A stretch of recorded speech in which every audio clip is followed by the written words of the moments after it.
syarat wajib masih lagi cukup, berkewajipan solat, tetapi syarat sah tak mampu disempurnakan, solat itu kemudian wajib diqadakkan kembali.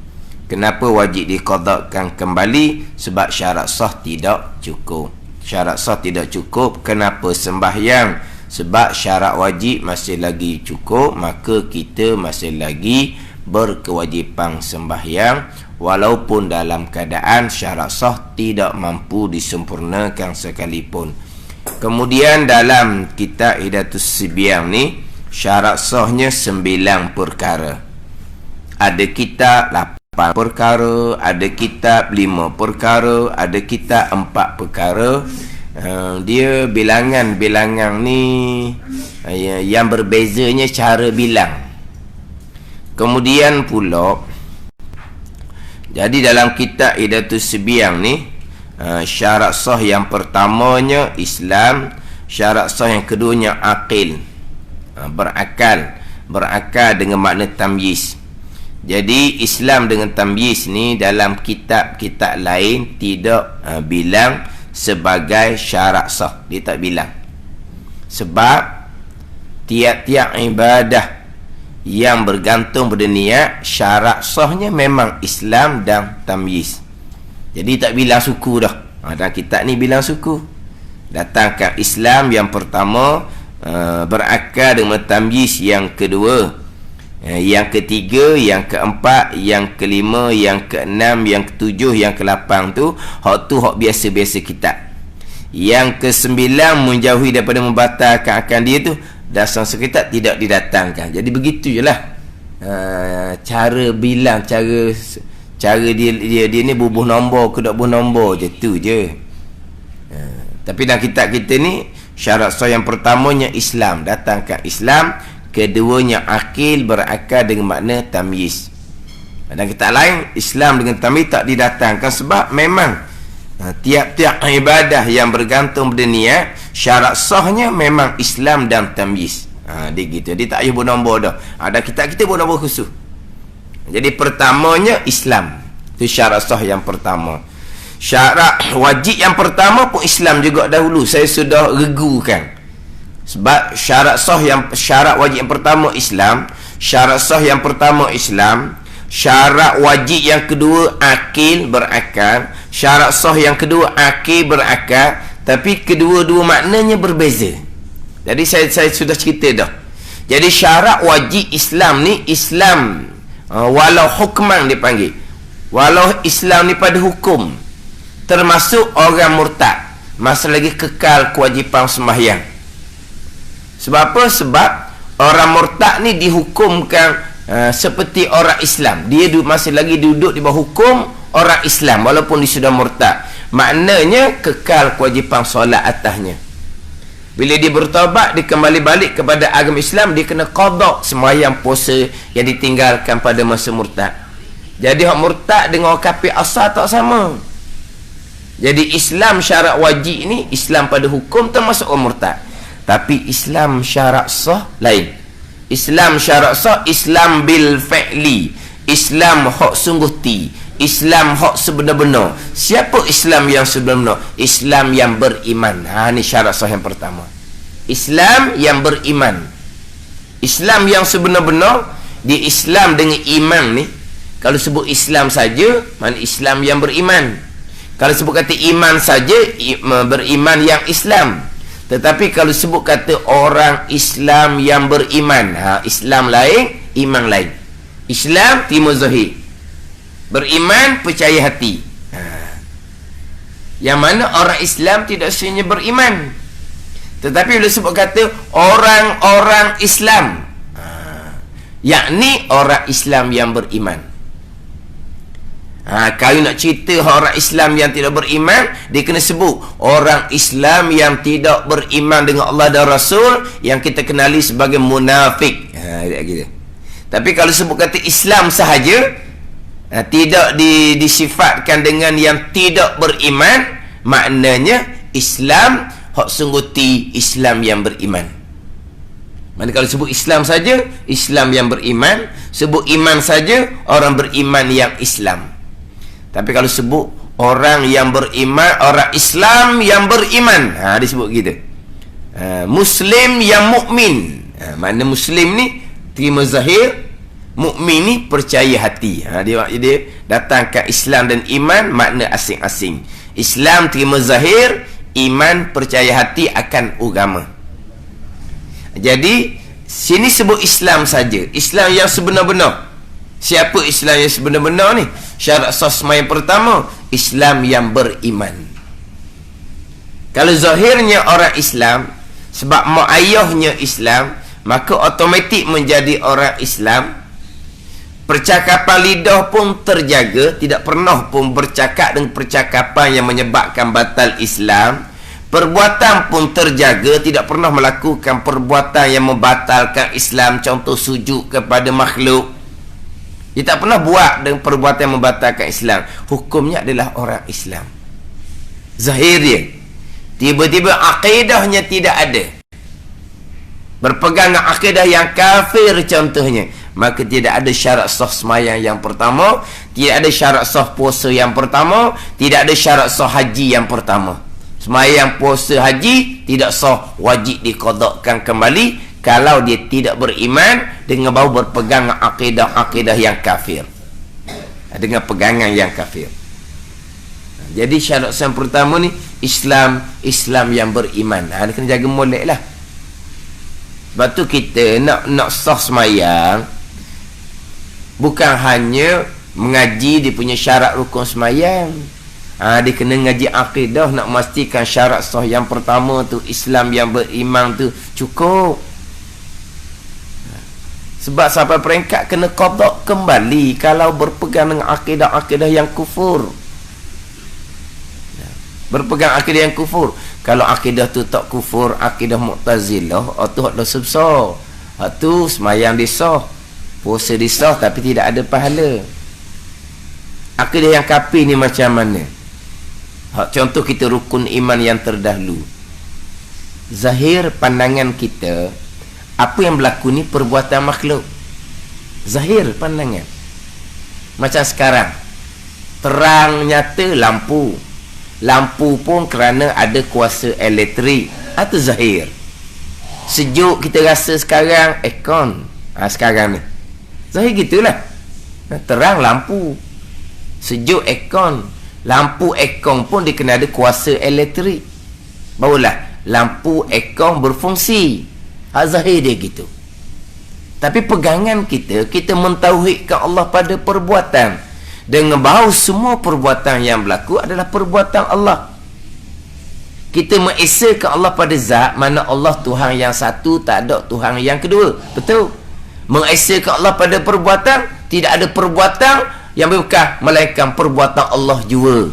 Jadi terang Allah yang buat, sejuk Allah yang buat. Bukan lampu, bukan aircon dan bukan kuasa elektrik. Itu pegangan kita mentauhidkan Allah dengan bahawa mengesakan Allah pada perbuatan, sekiranya perbuatan yang berlaku perbuatan Allah.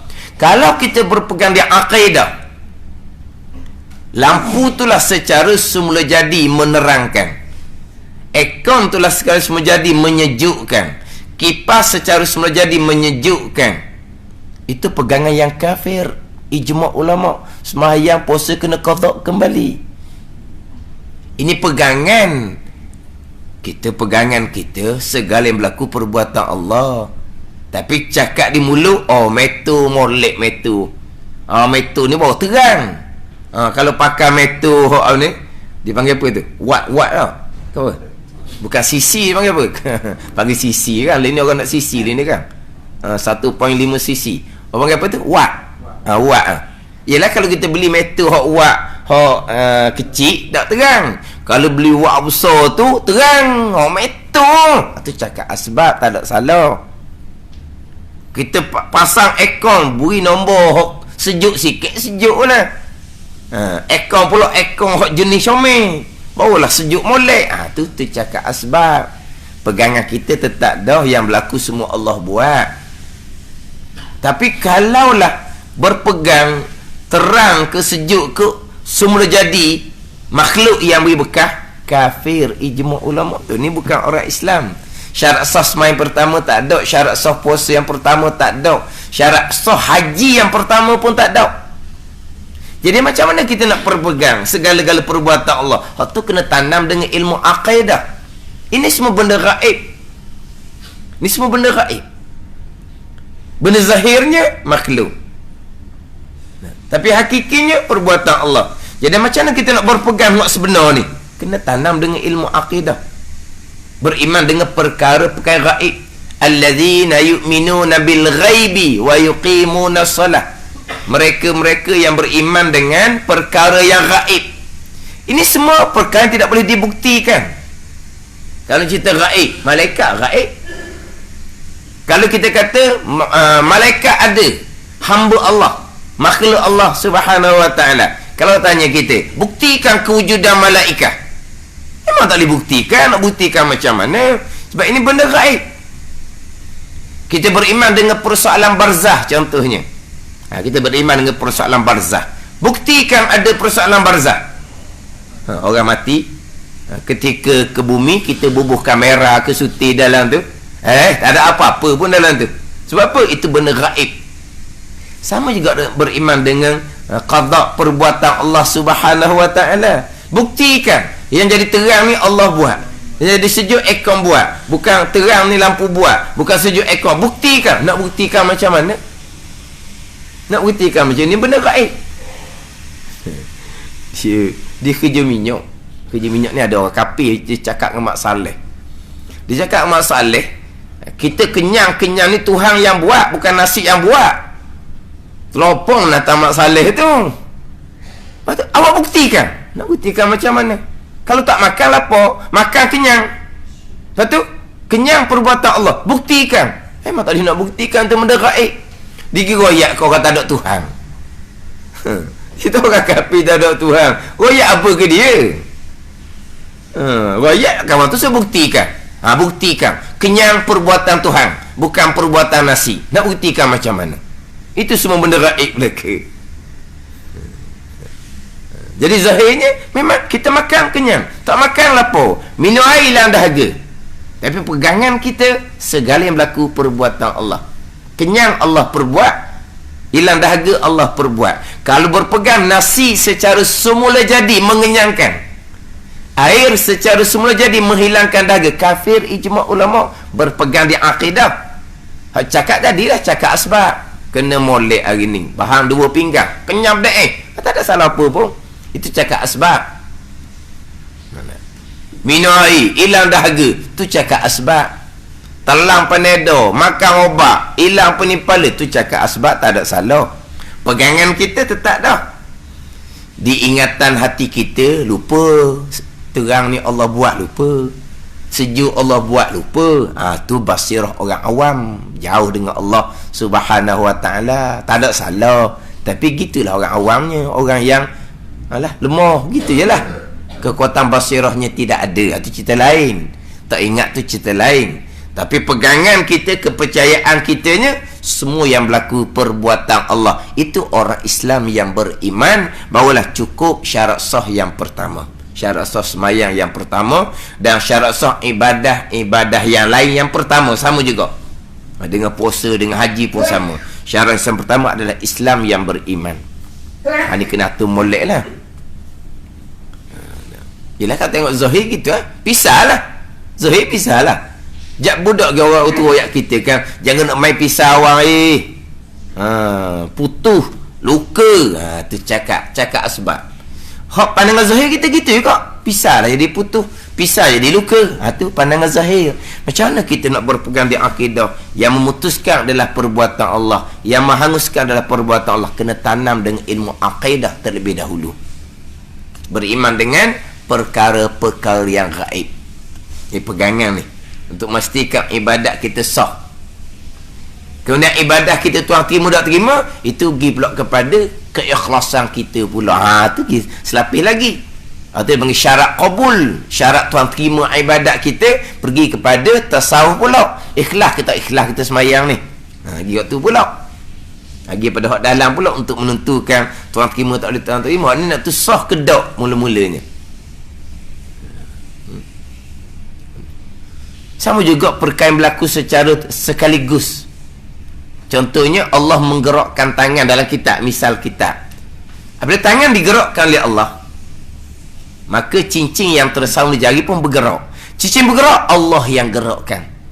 Tapi kalau bukan Allah yang gerakkan cincin itu, Allah cukup menggerakkan tangan, cincin bergerak bukan Allah gerakkan, cincin bergerak cuma sekaligus, sekali arung dengan tangan yang Allah gerakkan. Itu kafir ijma' ulama.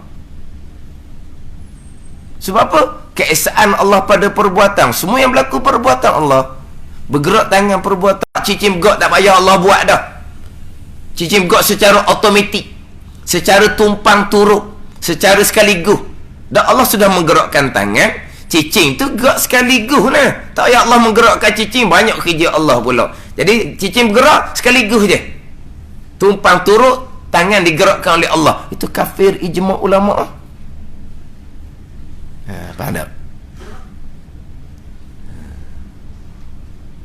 Kalau gerak sampah Allah buat, bergerak lumpur Allah buat. Tapi kita cakap sampah mari mana? Air bawa, tumpang air sekaligus dengan air, lumpur sekaligus dengan air.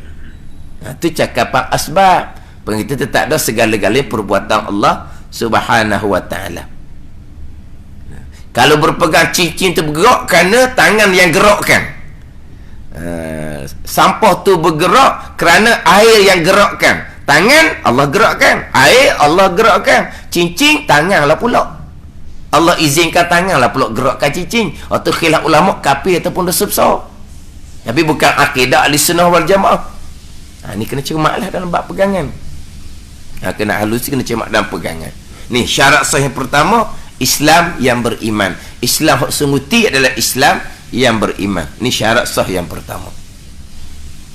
Kita kadang-kadang nak sos semangat ngaji fiqh je lah. Betul Fatihah, betul tahiyat, betul kena ngaji tu. Tapi dah nak sos semayang kita beriman terlebih dahulu. Lagi Mekah gitu juga. Lagi Mekah ni bukan hanya khusus haji je. Kena ngaji bab akidah. Kalau akidah tu tak kafir sekalipun, akidah yang Mu'tazilah terpesong, walaupun tak hukum kafir, tapi amal ibadat tidak ada pahala. Sebab pegangan tu pegangan yang terpesong walaupun tak hukum kafir sekalipun.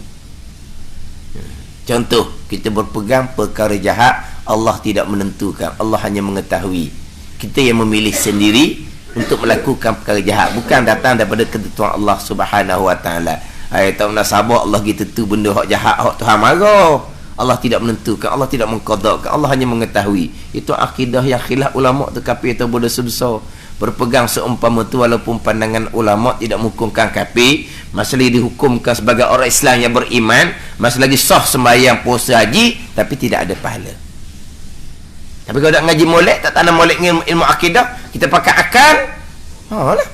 Takkan benda jahat, benda Tuhan marah, Tuhan dikodokkan juga.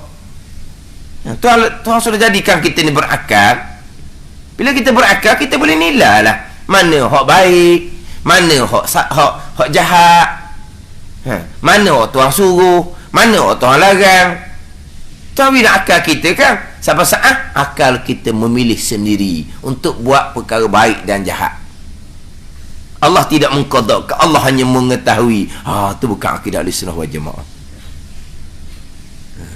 Pegang kitanya rukun iman yang keenam, baik jahat adalah qada dan qadar Allah Subhanahu wa ta'ala. Itu pegangan kita. Ini kena atur molek lah. Bab pegangan dia tak boleh pakai akal. Pakai akal jadi kod lain. Tadi tak, kalau pakai zahir tak ada lah. Lapu ni terang mari daripada lapu, sejuk mari daripada ekong. Lapu ekong pula kena ada kuasa elektrik. Kalau kuasa elektrik terpadam, lampu pun terpadam, ekong pun tidak berfungsi. Itu hak zahir. Pegangan kitanya semua yang berlaku adalah perbuatan Allah Subhanahu wa ta'ala. Kalau kita kata kuasa elektrik pun, nak kata kuasa elektrik pun tak ada salah tu. Nanti ada kuasa ke? Ada kuasa. Tuhan jadikan dia elektrik tu kuasa. Tapi kuasa yang di elektrik itu adalah makhluk Allah. Makhluk tak bekah sama sekali. Berfungsi semua barang elektrik perbuatan Allah, bukan perbuatan kuasa yang ada di elektrik, yang memang Tuhan jadikan kuasa di elektrik. Macam kita lah, kita ada kuasa kan. Ni kuasa di tubuh kita ni, kudrah di tubuh kita Tuhan jadikan. Tapi saat menggerakkan tubuh badan kita, bukan kudrah tu yang buat, Allah yang buat. Kuasa di tubuh badan kita, kuasa elektrik adalah makhluk Allah. Makhluk tak bekas sama sekali. Gitu je lah. Tapi kita ada kuasa ke tak? Kita ada kuasa. Elektrik ada kuasa ke tak? Elektrik ada kuasa. Kuasa yang telah jadikan. Tapi tak bekas sama sekali. Yang menjadikan adalah perbuatan Allah yang bersifat dengan kudrah. Bersifat dengan kuasa. Tak ada apa nak cakap kuasa pun. Kuasa, power tak? Power. Kita pakai cermin mata. Power. Power nipis. Power tebal. Kita cakap. Power apa? Ada kuasa ke cermin mata? Ada. Tuan jadikan kuasa di cermin mata kita. Tapi saat kita dapat melihat dengan terang, bukan kuasa di cermin mata yang Tuhan letak di bekas, tapi Allah yang berterang mata kita. Ni pegang kita ahli sunnah wal jamaah. Tapi kalau Allah letak dah kuasa di kita, kuasa kita yang menggerakkan badan kita, Allah letak dah kuasa di elektrik, kuasa tu yang bekas, Allah letak dah kuasa di cermin mata, kuasa tu yang bekas, itu bukan akidah ahli sunnah wal jamaah, walaupun tak dihukumkan kafir sekalipun. Walaupun tak hukum kafir sekalipun. Macam ginilah. Di obat yang kita duk makan tu bukan kosong tu. Dia bukan getir gandum jadi obat, bukan. Maknanya di obat tu dia ada kandungan dia, dia ada bahan dia. Maknanya mereka tu mengkaji lama mana tu.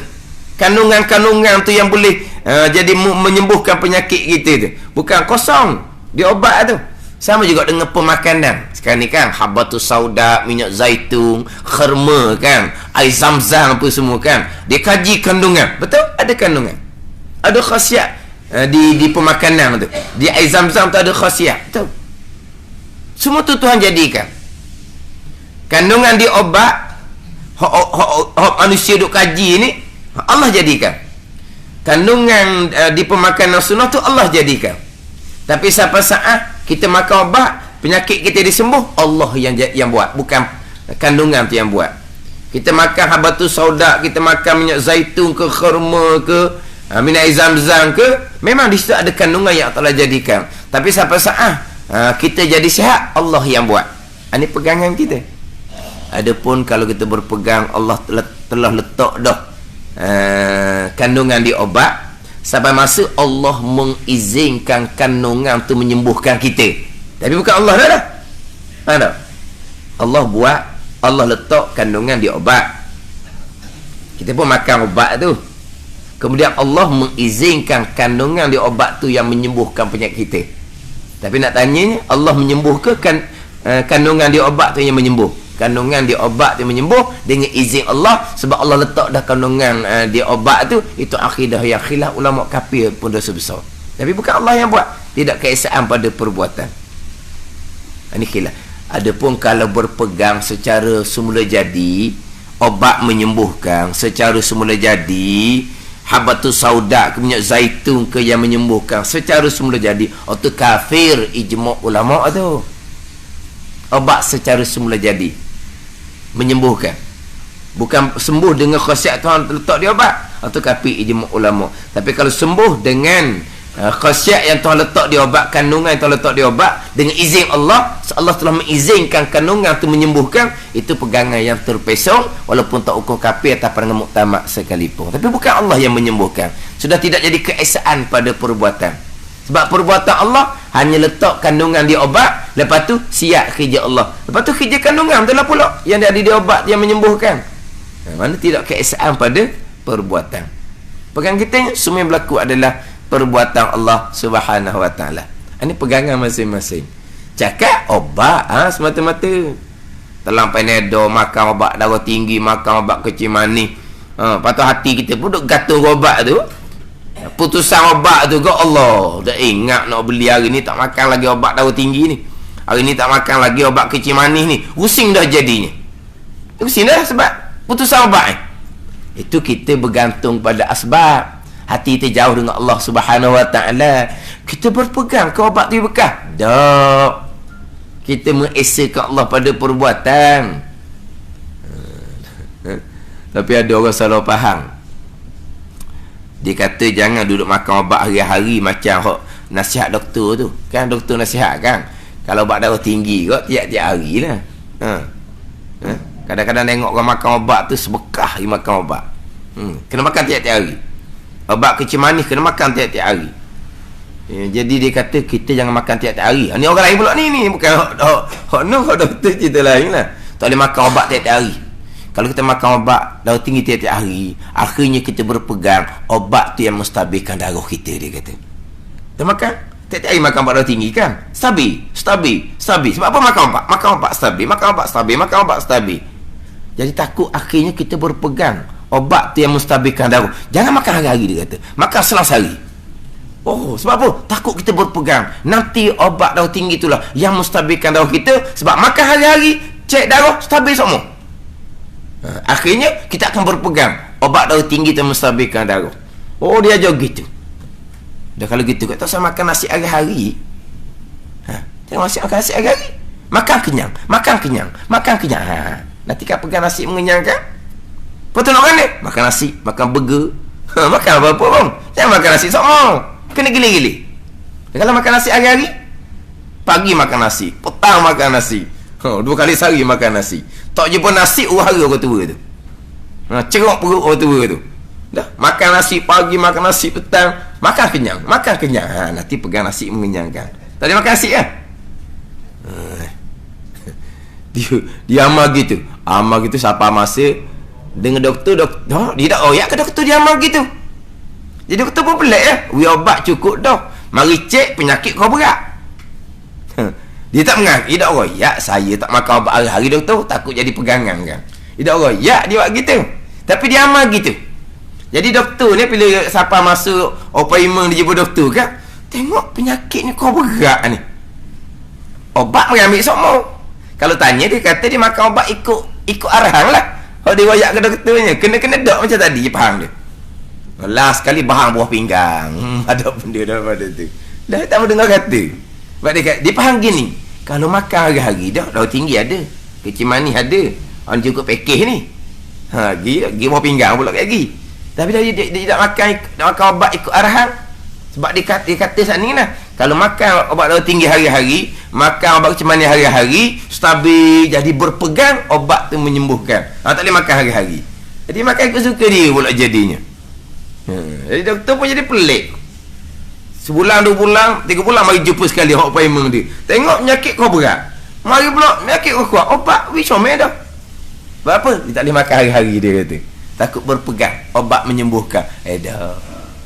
Ni kita lagi ambulan ni.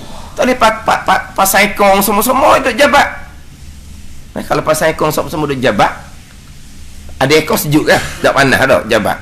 Nanti kan pegang ekong kan mensejukkan. Lepas tu kan ni pasang ekong sejam, tutup sejam, pasang sejam, tutup sejam. Buat gitu. Kalau pasang ekong daripada pagi sampai ke balik, sejuk semua dak panas-panas. Nanti kan pegang ekong kan mensejukkan. Dok, orang beriman tetap dah mengesahkan Allah pada perbuatan.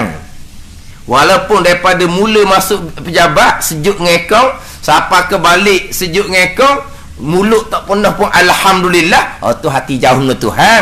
Pergi pegangan tetap yang berlaku semuanya perbuatan Allah Subhanahu wa taala. Tu dak gogeh dak tu. Cakap mulut ekong, ingat di hati pun ekong, lupa kita. Itu orang awam. Tapi kalau faham macam tadi, tak boleh makan obat hari-hari takut jadi berpegang, sama ada juga. Tak boleh pasang ekong daripada pagi pakai petang. Nanti kan berpegang kan. Pegangan tetap dah. Mana kita orang Islam, kita bercakap asbab, kita tak boleh menghukum. Sebab orang Islam pasti dia bercakap ekong sejuk, pegangan tidak. Dia cakap asbab je. Sebab orang Islam yang beriman. Tapi kalau orang kafir bercakap pasal ekor sejuk, pegangan dia tu. Orang kafir tak ada Tuhan kan? Kita orang Islam ada Tuhan, mengesahkan Tuhan pada perbuatan. Kita kata macam orang kafir juga. Ada pasal ekor sejuk. Tu cakap asbab saja. Pegangan tetap ada. Orang Islam beriman, mengesahkan Allah pada perbuatan. Kesemuanya adalah perbuatan Allah Subhanahu wa ta'ala. Ini syarat sah yang pertama. Akidah kita kena molek lah. Iman kita kena molek. Tauhid kita kena. Itu syarat sah yang pertama. Keduanya akil. Ini berakal. Akil berakal, syarat sah ni adalah tamyiz.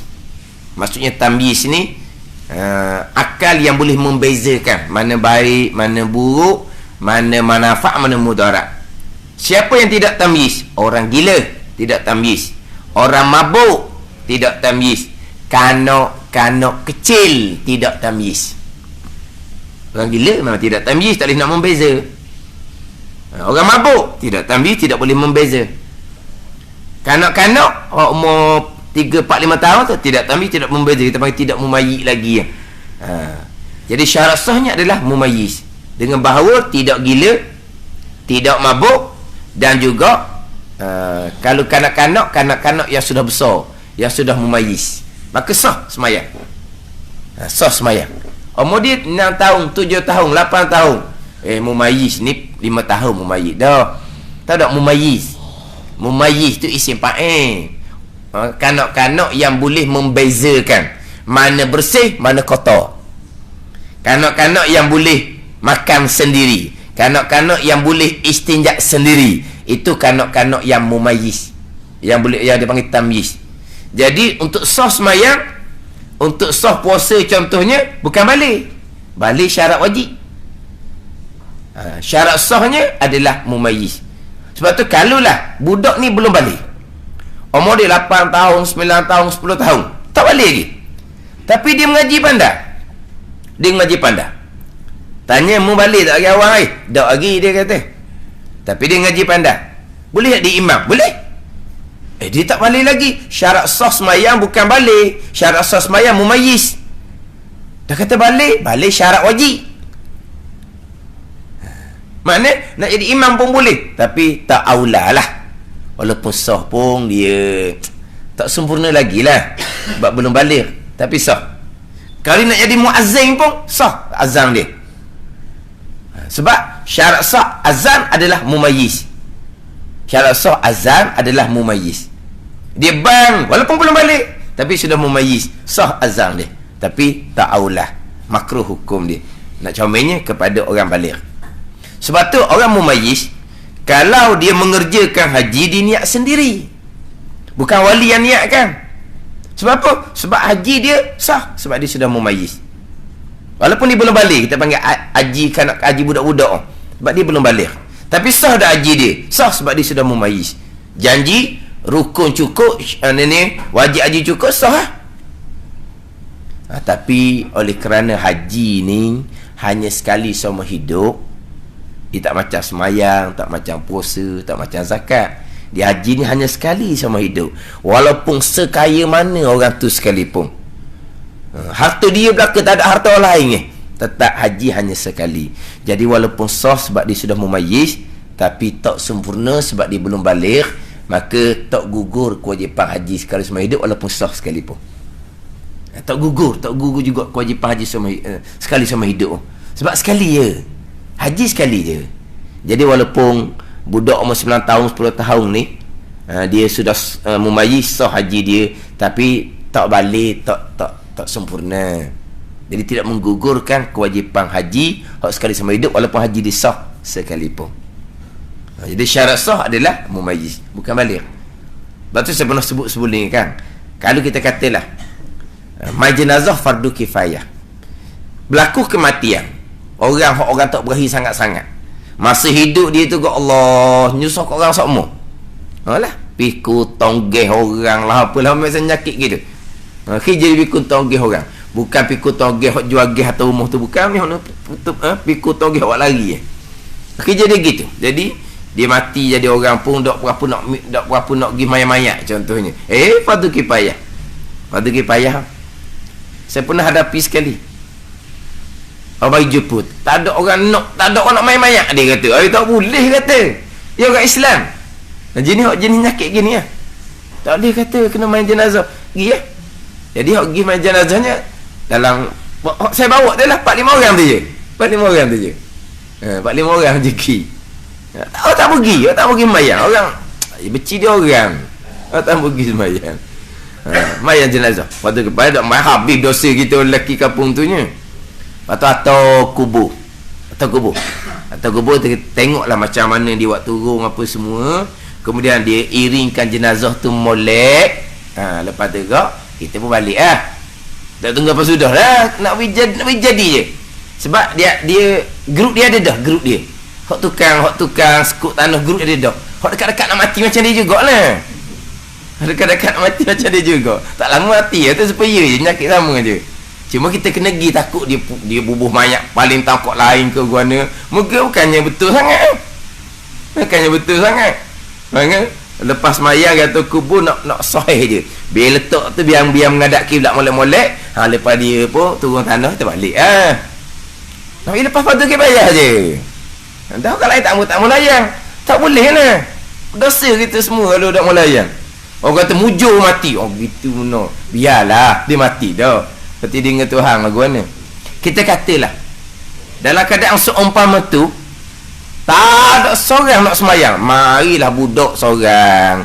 Umur 7 tahun ke 8 tahun ke sah tak balik lagi. Tapi budak ni pandai mai jenazah ni, tahu dia punya rukun-rukun. Dia pun semayang lah klik-klik seorang dia. Semayang dia betul, syarat sah mumayyiz sudah cukup, maka sah semayang dia, gugur dosa orang balik-balik ada kampung tu. Sebab apa? Sebab sah semayang dia dengan mumayyiz.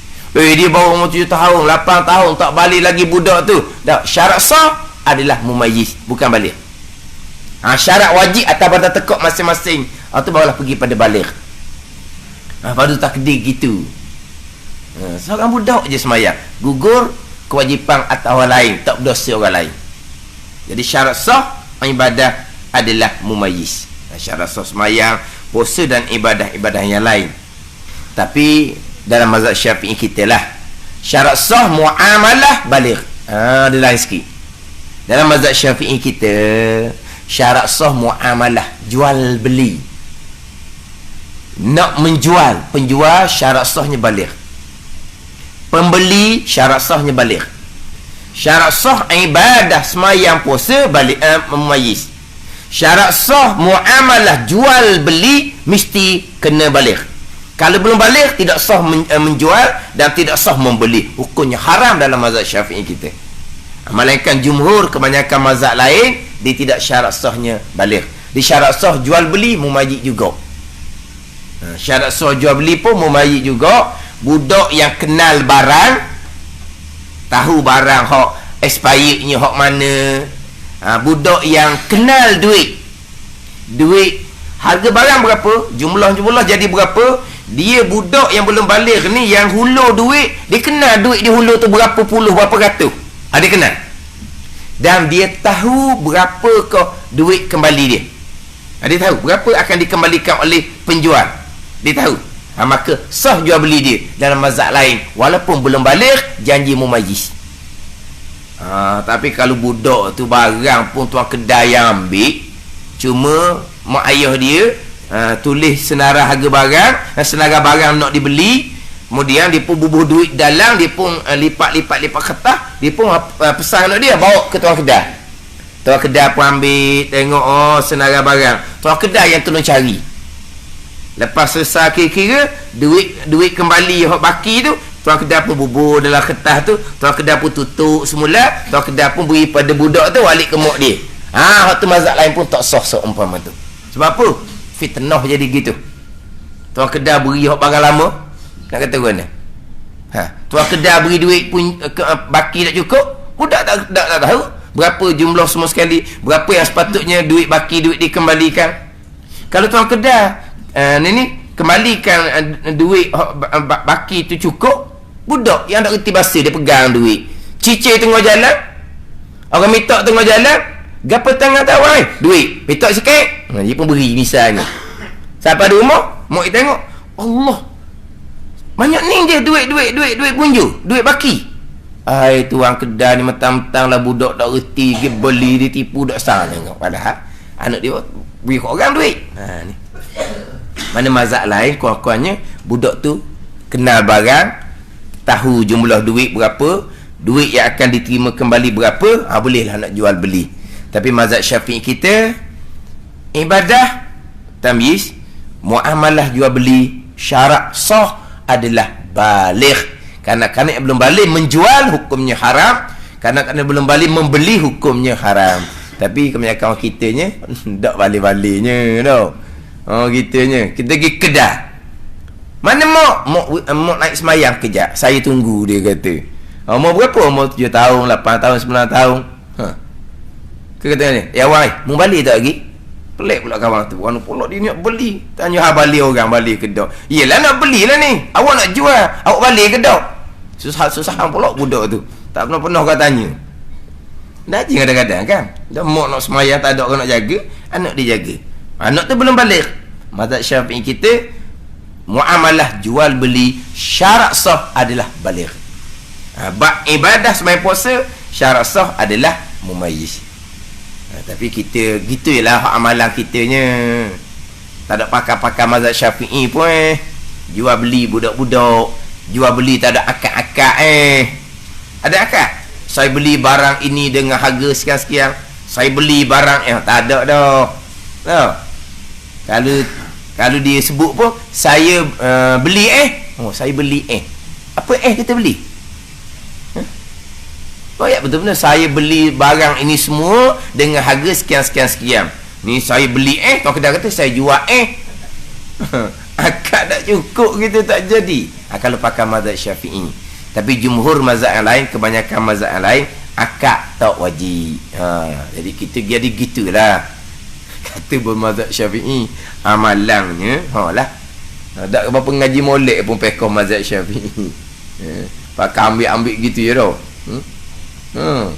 Kena jual kedai akad je beli. Saya jual ikan bakar gitu. Deh kau. Tengok deh gitu banyak molek. Saya jual ikan bakar pekor ni dengan harga kena gitulah. Seeloknya gitulah. Dan dia nak sebelah je, nak lengkap. Hak sebelah lagi tu tak lengkap dah apa dah. Kita yang menjual, saya jual okey. Saya beli, ada apa dah dia ni? Sebelah tu kena, tak ada sebelah penjual ke sebelah pembeli ke, dia kena lengkap. Hak sebelah lagi tu tak lengkap tak apa. Kalau kita nak pakai hak mazhab Syafi'i kita, gitulah. Syaratnya kena balik dalam bab muamalah, mumayyiz dalam bab ibadah.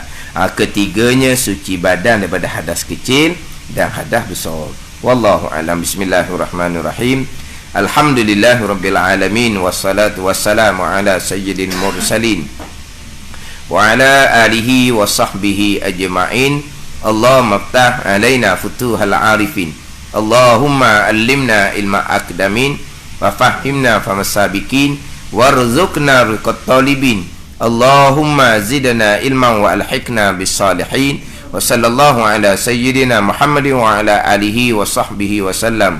Walhamdulillah rabbil alamin.